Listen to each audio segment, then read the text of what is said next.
fertilizers and agrochemicals are carbon intensive. Their production is carbon intensive, quite apart from any damage they do to the environment. Their production is very carbon intensive. Soil disturbance. If you look at the global soil map, there are areas in the world where there is significant erosion, and it's been known for quite some time. This only actually really became graphically known when we started to, ironically, go off into space and start taking pictures from beyond our planet. And you can look down and you can see at certain times of year, and there's a wonderful picture of the UK in the winter after heavy rain, and at every exit of every river around the UK, the Thames, the Avon, all the big rivers, there's a huge brown stain in the sea which spread out for many, many miles. That's soil. That's the loss of soil. And this is happening all over the world. And the reason it's happening primarily is because of bad soil management. All the flooding incidents that we've had in the UK in the last 10 years got almost nothing to do with the weather. It's all about bad soil management. So when the River Thames floods, it's because it's not draining properly. The land is not draining properly. Land is not absorbing water, it's running off. And this is primarily down to bad soil management. It's not just about livestock, it's about bad farming practice, but it may well be because of overstocking with livestock as well. So soil carbons are declining. This is going on right across the agricultural world. Everywhere you go, anywhere in the world you go and measure soil carbon, it's lower now than it was 50 years ago. There's almost nowhere where it's gone up. This is a worrying trend because once you lose soil carbon, you lose most of the life of the soil. Biological functions cannot exist in the absence of soil carbon. So the fact that so much agricultural land is used for annual cropping, a lot of this annual cropping is actually livestock feed. So there's a huge area of land is just devoted purely to livestock feed. And a third of the global arable land is producing food for animals. So, there's a huge concentration of cultivations, ploughing, and soil disruption on a third of all agricultural land. Use of fossil fuels. You use it in fertilizer production, power farming. Tractors get bigger and bigger and bigger. I mean, it's not unusual now for farms to have tractors with 250, 300 horsepower. They use huge amounts of fuel in order to get the job done quicker because they're under enormous pressure. The reason a lot of this is happening in agriculture is because farmers' incomes have been declining. You should never blame the farmer.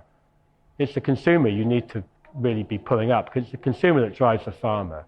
And if you look at the prices that farmers get today for cereals, which is about, you can buy a ton of bread-making wheat, even now, because last year it went up because of drought, but a ton of bread-making wheat is about £140 a ton. That makes 1,400 loaves of bread, £140 a ton.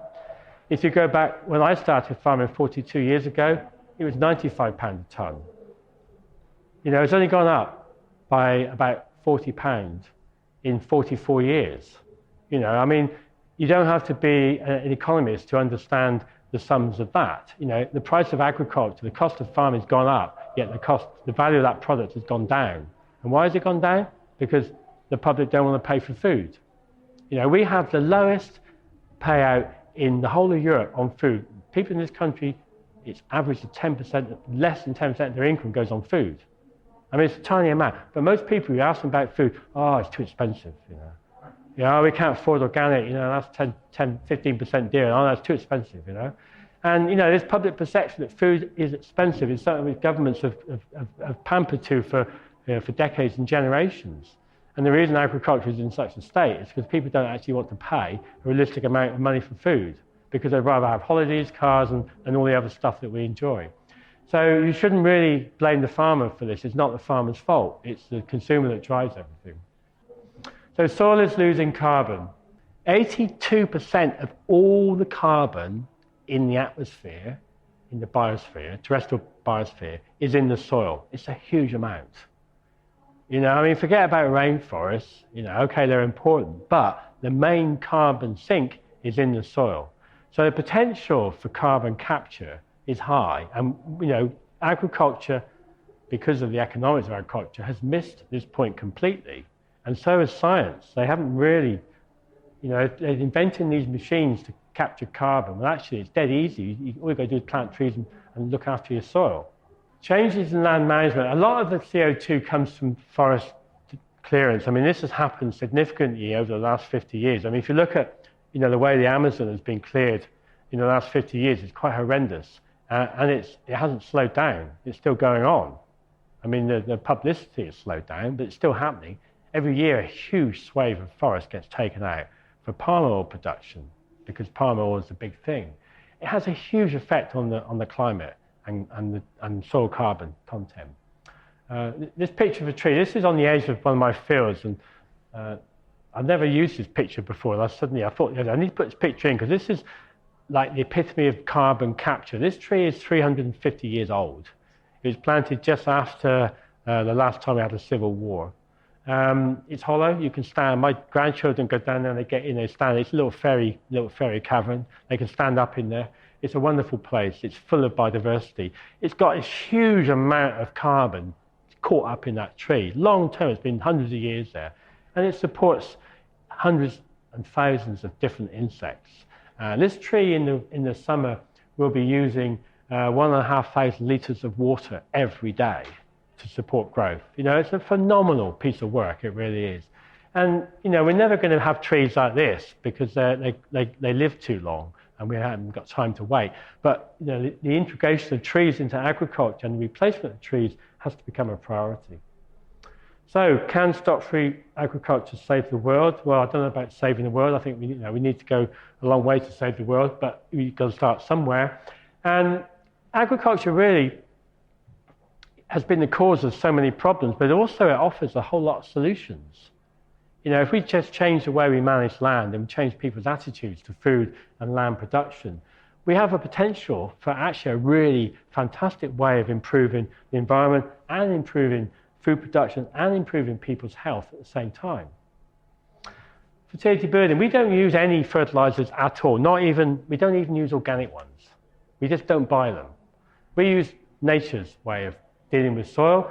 We use fertility birding plants such as this red clover, and that's just one of many. We have over 30 or 40 different green manure species we use. They're fantastic. You know, they're beautifully designed. You plant them, they take nitrogen out of the air, put it back in the soil, produce carbon. They photosynthesize from the sun. They capture the carbon from the photosynthesizing of the sun and put it back in the soil. I mean, it's a perfect machine. You couldn't invent anything better. So it works very well. So we use plants such as this for developing fertility.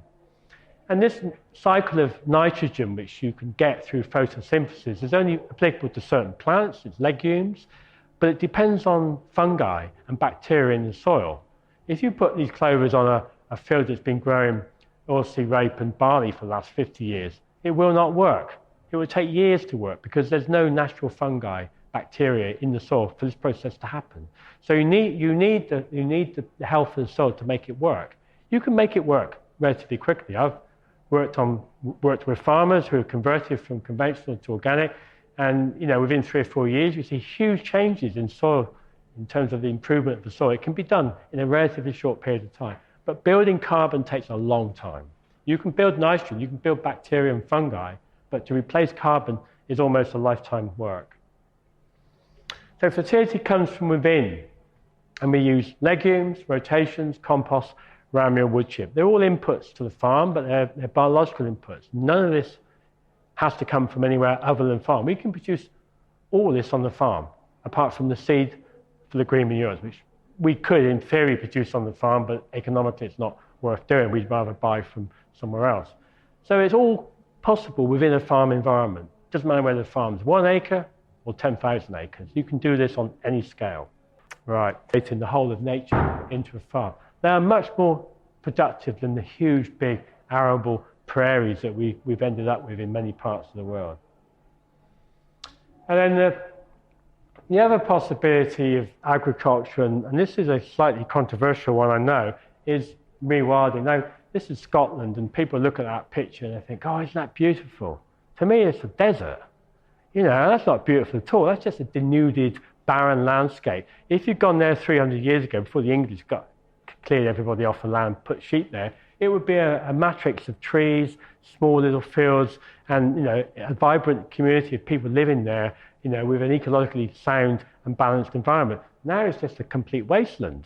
You know, it's nothing beautiful about it at all. It's empty. You know, in many people's ideas, that makes it beautiful because they live in cities. Well, of course it's beautiful if you live in the middle of London. But, you know, this is not a natural landscape. This has been man-made. And most of the world ends up like that. We complain about people in Africa and South America cutting their trees down. Yeah, but we've done all that already. We've already messed it up. Why should we complain about what they're doing? Because we've set an example many years ago. So this has to go back to something like how it was. Because at the moment, it produces absolutely nothing. The stocking rate with sheep on here, you have one sheep for 25 acres. There's no food value in that whatsoever, so why bother? And the farmer is subsidized up to the hilt in order to make that pay. So this sort of environment really needs to be put back into nature. So rewilding is a serious option for agriculture, and it mops up some of the problems involved with livestock on farms, because you wouldn't have that huge number of sheep wandering around over this massive area of nothingness. I know it's controversial because not everyone likes the idea of it. The big problem, I guess, really with more and more people giving up meat, and I'm really pleased they are, is what happens to all the animals on farms now, because there's a phenomenal number. There's more animals on farms than there are people in the world, if you count all the chickens and everything else. It's quite horrendous, actually. What's going to happen to all that? And this was a problem which we had to face some years ago. I've been working with a farm up in Derbyshire. You may have heard Bradley Nook Farm, and Jay and Catcher. They decided the year before last to give up their beef animals. They've been farming beef for many years, and they could no longer manage their consciences. And I was called in to help on looking at possibilities of what else the farm could do. If they're going to give up beef, what they're going to do to try and maintain income. So I was involved in that process. And the real problem we had actually was what we're going to do with these 73 cows. You can't just take them to the abattoir. Obviously that's not an option any longer. When you made that decision to give up animals for ethical reasons, you have to find a way of dealing with those animals. So in that case, luckily, an animal sanctuary came forward and offered a place on their farm. So they took pretty much all of it. The farmer did actually keep a few. He couldn't bear to be without a few animals, so he kept some.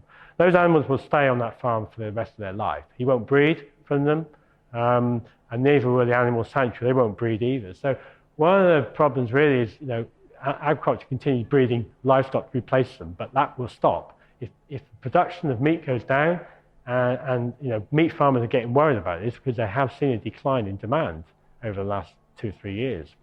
So reduced breeding. So in other words, really farmers will, in many cases, stop breeding livestock. If they're going to get rid of them, they'll stop breeding. And that reduces the numbers quite significantly.